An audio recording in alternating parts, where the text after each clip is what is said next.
Merci à vous tous, élus et personnalités qui construisez jour après jour les contours de notre territoire, de s'être joints à nous ce soir. Merci avant tout à vous, Grésouillés et Grésouillaises, de votre présence si nombreuse, vous qui nous avez élus et à qui nous devons naturellement rendre des comptes. Pour cela, cette année, nous avons décidé de ne pas égrener, à l'occasion des vœux, les réalisations promises et les réalisations faites. Nous avons préféré éditer un numéro spécial de votre journal qui reprend, à mi-mandat, ce que nous avons dit, ce que nous avons fait. Ce numéro spécial, vous le retrouverez aussi dans le journal des Grésouillés du mois de mars. Sur ce bilan de mi-mandat, sachez que tout ce sur quoi nous nous sommes engagés sera réalisé ou en cours de réalisation d'ici la fin de notre mandat, soit en mars 2020. C'est pour nous une immense satisfaction, car aujourd'hui, apporter à des citoyens une parole sincère et vraie est un luxe, faire ce que l'on dit est rare. Nous aurons alors requalifié notre village tout en lui conservant son caractère provençal, respectueux de ses traditions, mais en lui permettant de conforter son développement à travers ses commerces, ses artisans, sa zone d'activité, sa vie associative et son mode de vie d'abord rural, dans un urbanisme mesuré, avec un plan local d'urbanisme abouti, une place centrale pour nous retrouver, des entrées de village accueillantes, une crèche, un jardin d'enfants, un city park, une place de l'église comme nous l'avons rêvé, une maison des associations. Non, je ne continuerai pas la liste. Tout cela, vous l'avez dans le document qui vous a été remis. Je rappellerai que tous ces travaux sont faits dans un esprit de développement durable et donc de respect de notre environnement. Rappelons que pour attirer, il faut être attirant. Notre village retrouvera sa centralité, lieu de convivialité, de rencontre. Le piéton, le cycliste et la voiture, par la configuration des lieux, auront la même place dans l'espace public. Les quartiers seront reliés par des voies cyclables au cœur des villages, sécurisant ainsi piétons et cyclistes, et plus particulièrement nos enfants, par exemple dans le cadre de leurs déplacements scolaires. Je précise par ailleurs que la rue de la République est et restera en double sens. Nous nous excusons par avance pour les dérangements causés par ces travaux. Ce sera une gêne, mais nous l'espérons pour un bien. Tout cela, nous le devons à votre volonté. Nous le devons à vos impôts que vous payez et au Conseil départemental des Bouches-du-Rhône qui a financé le plan départemental de développement urbain de Saint-Étienne-du-Grèce à 80%. Ce plan, je le rappelle, s'élève à 7 158 100 €, dont 5 726 480 sont financés par le département. Grand Massy, Martine Vassal, président du conseil départemental, et Marie-Pierre Calais, ici présente, sa vice-présidente, et Grand Massy à Christian Estrosi pour son aide régionale, plus particulièrement sur le développement de notre marché, ainsi qu'à Jean-Marc Tesser, Corinne Chabot et Pascal, qui représente ici, Licari, qui représente ici Christian Estrosi. Et cerise sur le gâteau, à ce jour, depuis 2014 et jusqu'en 2020, sauf catastrophe nationale, nous n'aurons aucune augmentation d'impôts locaux. C'est notre promesse, et cela malgré la baisse des dotations de l'État que nous compensons au mieux, entre autres par de nouveaux revenus, comme la couverture photovoltaïque du marché, mais aussi par les économies de gestion journalière. Et je tiens à le préciser, nos budgets municipaux sont équilibrés sans utiliser à ce jour une ligne de trésorerie.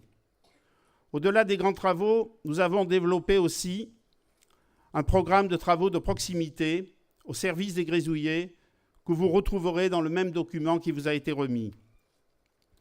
Requalifier notre village dans notre esprit ne pouvait être séparé de la volonté de répondre aux problématiques de proximité que nous rencontrons, chacun dans nos quartiers ou en cœur de village, et ce, au-delà des grands travaux structurants. C'est par exemple la centre du colonel Boyer ou le rond-point Mireille-Alpille.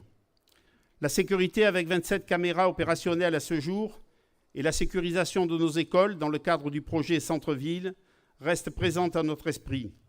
Nous ne devons pas oublier les lendemains d'attentats. Une mémoire qui se perd conduit inévitablement à la résurgence des erreurs du passé.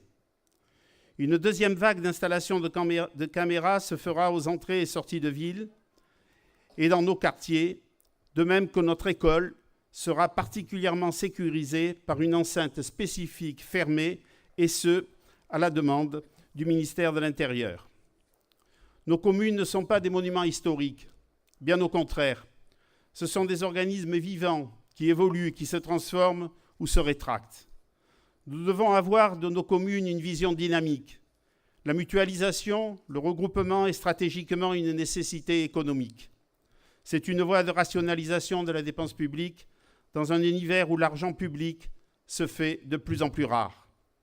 Ainsi, les communautés de communes ont récupéré des compétences et des personnels, et au-delà des discours, la réalité du fonctionnement de notre communauté de communes Vallée des Baux-Alpines nous apporte la preuve que les maires restent aux commandes, et je remercie Hervé Cherubini, ici président, de perpétuer ce mode de fonctionnement, clé de la réussite de notre engagement communautaire, qui par ailleurs commence à mettre en place de véritables projets purement communautaires, hors transfert de compétences, dignes de notre territoire de Provence.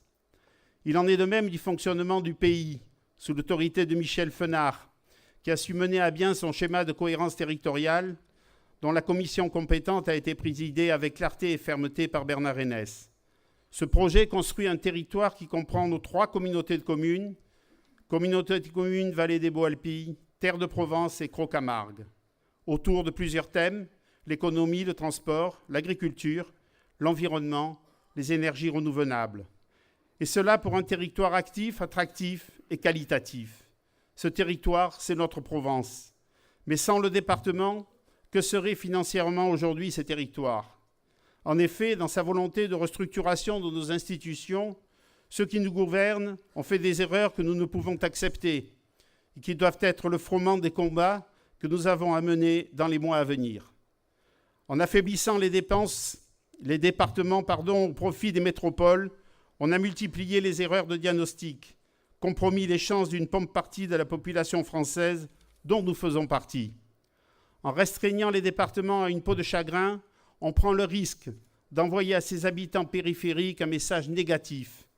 Vous ne faites pas partie des fonctions métropolitaines supérieures, une bonne raison de ne plus investir sur vous et votre territoire. Cette réforme est donc en train de défaire la société au lieu de la consolider. L'affaiblissement des départements est une erreur sociale, spatiale, économique et sociétale. Cette vision de l'inutilité des départements au profit des métropoles est une vision urbaine, une vision de la ville globalisée, déconnectée de la réalité et de la diversité des territoires. C'est contre cela que nous devons nous battre et pour cela, nous nous devons d'anticiper l'évolution des territoires. Au-delà des communautés de communes et des pays, l'un des enjeux local, régional et national le plus important des prochains mois sera d'exprimer la solidarité avec la ruralité, dont l'identité forte doit être protégée par les institutions qui garantissent sa pérennité. Et le pôle d'équilibre rural et territorial en est une. En attendant une véritable régionalisation que la loi NOTRe affirme à pas lents. C'est une manière d'anticiper les changements et ce, tout en conservant nos communautés de communes, tout en recherchant un accord global sur la finalité de l'action communautaire dans une perspective de gestion à moyen terme. Pour prévenir toute fracture entre territoires, une nouvelle politique d'aménagement du territoire est nécessaire dans l'esprit de solidarité territoriale. L'État doit investir dans la ruralité. Il a recentré son intérêt sur l'urbain au détriment du rural et le président à venir de notre pays devra s'engager dans ce domaine en engageant une politique complémentaire entre territoires riches et territoires pauvres qui devrait se traduire par des contrats de réciprocité urbain-rural.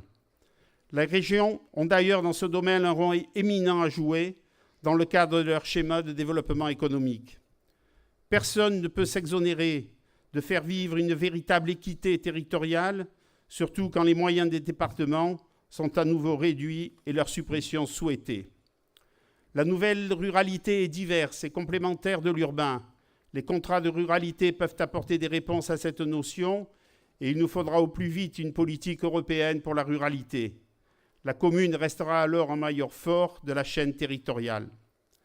Les transferts de compétences, eau, assainissement, déchets, etc. ne sont pas la fin des communes, mais démontrent comment l'institution communale peut aussi travailler à son évolution. La preuve en est faite avec l'immense travail mené sur le développement de nos marchés agricoles de Cavaillon, Avignon, Château-Renard, Saint-Étienne-du-Grèce, qui profile un nouveau Rungis euro-méditerranéen dans notre région. La ruralité est une réalité bien vivante. Les territoires ruraux ont des atouts pour développer leur activité. Ils sont à un tournant historique de leur développement. L'urbain doit se nourrir du rural et le rural doit se nourrir de l'urbain. La France de demain ne passe pas que par des métropoles. Il faut un nouveau rêve de la ruralité. C'est une volonté que je vous demande de défendre avec nous en 2017 pour que ce monde que nous avons construit puisse continuer à se développer. Notre identité, celle des Alpilles, celle de Terre de Provence, celle de Croc-Camargue, ne doit pas disparaître. Nous avons une véritable place à prendre à côté de la métropole d'Aix-Marseille, à travers un pôle rural fort, porteur d'avenir, poumon environnemental de la métropole et grenier de cette même métropole. Pour cela, nous avons besoin de votre aide et de votre soutien. Et je vous demanderai et je vous souhaiterai à cette occasion une bonne année à l'ensemble de mes collègues élus, en les remerciant sans exception, à l'unanimité, pour leur investissement, avec une pensée particulière pour Robert Arnoux, qui nous a quittés prématurément. Bonne année à nos instituteurs, à nos personnels municipaux et communautaires, pleinement investis dans les travaux engagés par notre commune. Bonne année à nos associations qui font vivre notre territoire. Bonne année aux représentants civils et religieux présents ici ce soir. Bonne année à vous tous, Grézouillés, Grézouillaises, à qui je souhaite dire merci de nous avoir donné l'envie et la motivation de réaliser le projet de requalification de notre village tel que décrit dans le document que nous vous avons remis. C'est une immense joie pour nous. Je tiens à vous dire que Saint-Étienne-du-Grèce restera un village authentique, embelli, vivant, un joyau que nous préserverons contre vents et marées. Ce combat, nous le mènerons ensemble. C'est notre combat pour demain et ce doit être le vôtre. Ce flambeau, rien ne nous fera l'abandonner. Nous devons conserver une dimension humaine à l'action politique. Les générations à venir nous en seront reconnaissantes. Rêvons ensemble et construisons ensemble cette ruralité. Le XXe siècle, si je parodie une phrase célèbre, sera rural ou ne sera pas. La France rurale ne doit pas disparaître et doit être sauvée. Ne créons pas une France à deux vitesses. Je vous encourage pour cela à lire les écrits de Michel Onfray sur la ruralité, l'un de nos plus grands philosophes français, pour qui la ruralité n'est pas un problème, elle est une solution. Vive la ruralité, vive Saint-Étienne-du-Grèce, vive la République, vive la France!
Eh bien, merci infiniment de votre présence, de votre écoute, et buvons ensemble le pot de l'amitié.